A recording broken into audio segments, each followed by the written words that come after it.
In the third and final part of the discrete event simulation, we will look at the implementation of the core libraries, and then we will put everything together and run a concrete simulation to demonstrate and test how everything works.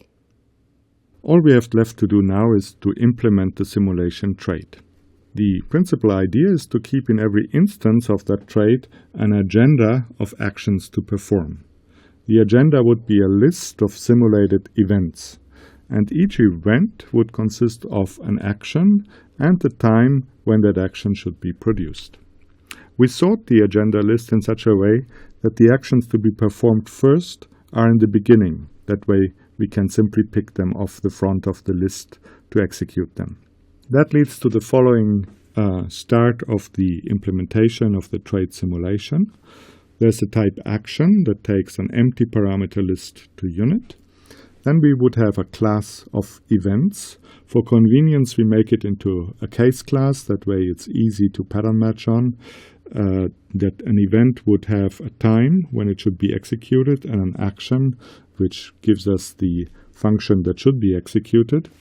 There's the agenda, which is just a list of events, and there's the private variable agenda of type agenda, which is initially the empty list. To handle time, we do that with another private variable, call it core time, that contains the current simulation time. And that one can then be accessed with the getter function current time. So the implementation of the method after delay, with a given delay and a given block, would then insert the task event at current time plus delay, do the action that, when invoked, will perform the operations in the block. And it would put that event into the agenda list at the right position. Here's the implementation of after delay. As we've seen, it creates the event at the given time with the given actions to perform, and it inserts it into the agenda. The implementation of the insert function is straightforward. Remember, what it needs to do is insert an event at the right place in the list, that it appears at the right position given its time.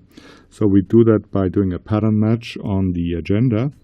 If the agenda has a first element that has a time that is less or equal to the current item's time, then we insert the item in the rest of the list, because we should still keep first as the first element. If that's not the case, that means the list is either empty or the first element of the list should appear at a later time than the current item. In both of these cases, we take the item as first element of the list and follow with the agenda. The last part of the simulation implementation has to do with actually running the event loop. So that event handling loop would remove successive elements from the agenda. That would be correct because we know that the agenda is already time sorted, and perform the associated actions. Here's the implementation of the event handling loop. It performs a pattern match on agenda. If agenda is non-empty, then it will strip off the first item from agenda, set the current time to the indicated time of that item, perform the item's action, and continue with a recursive call to loop. If the agenda is empty, then the simulation has ended and the function can exit. So to run the simulation, we simply call loop, but before we do that, we install a first action to be performed, and that action actually tells us that the simulation has started and what the current time is. Before we can launch the simulation, we still need a way to examine the changes of the signals on the wires. So far, the simulation doesn't give us any output, so we would be flying blind. To change that, we define a function probe. So probe is something that you can attach to a wire, sort of like an oscillator that tracks a digital signal, something like that. And the form it takes here is just like a gate or another component.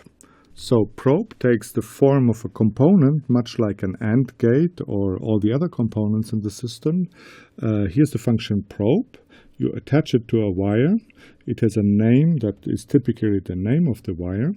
It has an action. The action consists in printing the name of the wire, the current time, and the new signal on that wire. And what it would do on installation is it would add this action to the wire. So, as always, the action gets executed each time the signal on the wire changes.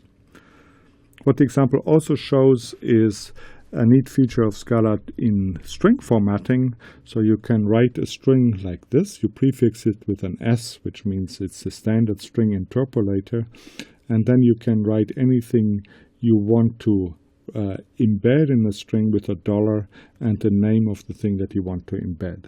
Or if the thing that you want to embed is more than a single identifier, you can put it in braces and write that here. So the string that you see here, you could have done also by concatenating strings with plus.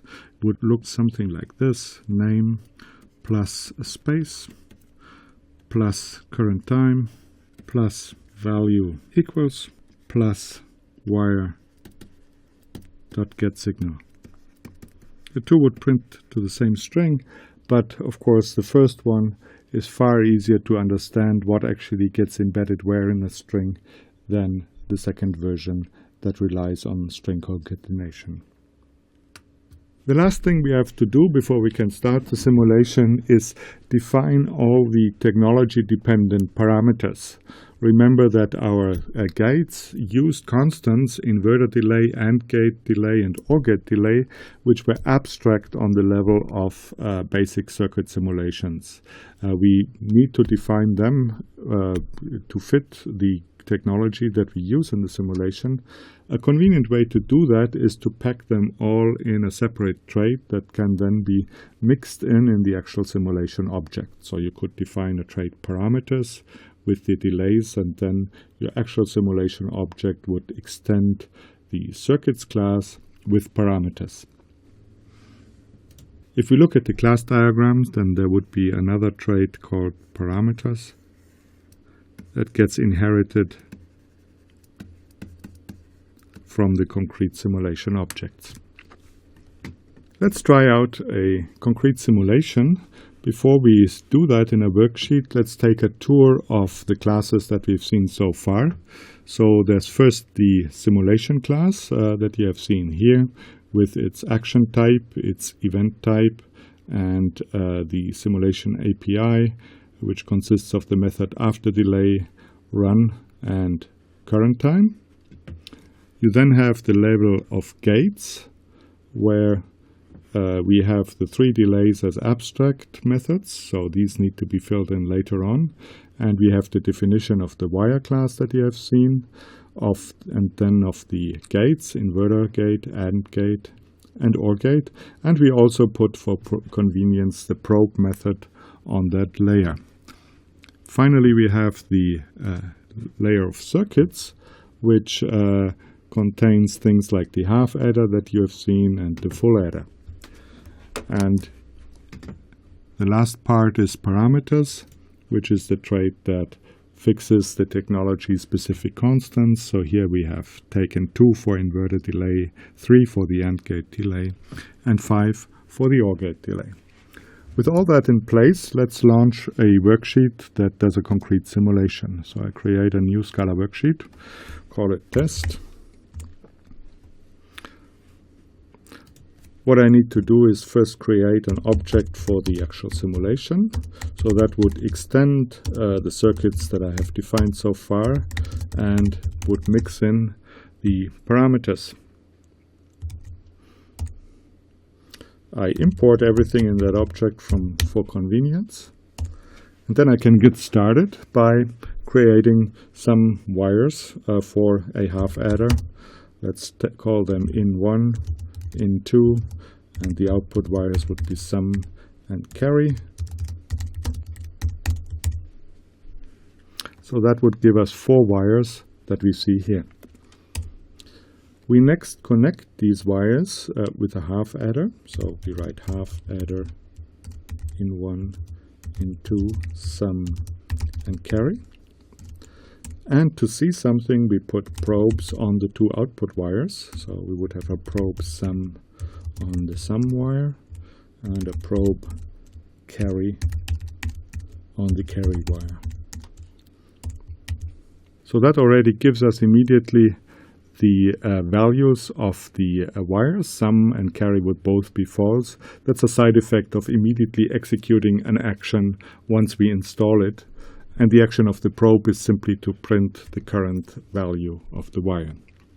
To run a simulation, let's change a signal of one of the wires. So let's put a 1 on in 1 and run the simulation. What we see is the welcome message. Simulation has started at time 0, and at the time 8, the new value of the sum would be true. The value of the carry has not changed, so we don't see anything there. We can continue by placing an input signal on in 2 and running the simulation again. What we would see now is that the simulation has restarted at the time 8, the last time that we saw a signal change earlier. And now we see at time 11, the carry signal would get a new value true. And sometimes later, at time 16, the sum would be false. We can now retract the signal on in 1 and run the simulation a third time. And that would give us at time 19 that the new carry value is false and the sum value is again true at some later time. So I hope that gave you a little taste what you can do with simulations. Of course, you could also in the same way simulate other circuits and also create your own circuits to simulate them. Let's finish the simulation by studying a variant of the gates that we have seen so far. We have seen so far the OR gate in a manner completely analogous to the AND gate. It defines an action that gets installed on its input wires. But in fact, an alternative way would be to construct an OR gate out of the AND gate and in the inverter. Because after all, we can make use of the formula that A or B is the same as not A and not B. So to implement that formula, inverters and AND gates are enough. We can have a circuit like this one here. You have the A and the B. Then we invert both inputs. We make an AND gate. And we invert the output. So that leads to this circuit here, where we have 3 internal wires, not in 1, not in 2, and not out. We place the inverters and the AND gate, as you see here. My question to you is, if we replaced our implementation of OR gate by the alternative OR gate that you've just seen, what would happen? Would you, compared to the earlier simulation, would you see a change? Possible answers are no, nothing would happen. The 2 simulations behave the same. Or maybe the 2 simulations would produce the same events, but the indicated times are different. Or maybe the times are different and also the alternative application of OR gate could produce additional events that you don't see in the original simulation. Or, as a fourth choice, the 2 simulations would produce completely different events altogether. What do you think? Let's try this out. I have changed the alternative version of the OR gate to the standard one, and I rename the first standard one to out. So let's launch the simulation again with this alternative version of the OR gate. And what we see is that initially we get some glitches on the sum value, so it changes value before we can stabilize. We see at time 5 it has a value of true, at 10 it is false, and again at 10 it is true. So there is some different behavior here. Let's see whether we can explain that. So what I've done here is I've placed the new version of the OR gate into the half adder circuit, and let's see what happens. So initially the value of this wire here would be 0. After 2 time units, the inverter would make that wire to be 1. After again 2 time units, that inverter would make that wire to be 1. So after 5 time units, the AND gate here would return a true value, a 1 value. After 10 current time units, similarly, the initial signal here, the 0 here, would propagate to be a 1 here, and everything would flip around. And again, at the same time, after 10 time units, the final set value of the signal A would take place, and the propagation would chase each other and would produce the final value true for the sum signal.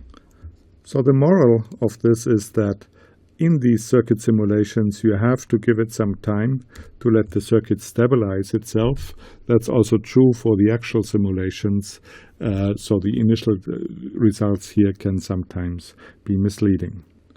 So the answer, which maybe was surprising to you, would be the times are different, and the added version of OR gate can also produce additional events. Why? Because it's built from more components that take more time to stabilize themselves.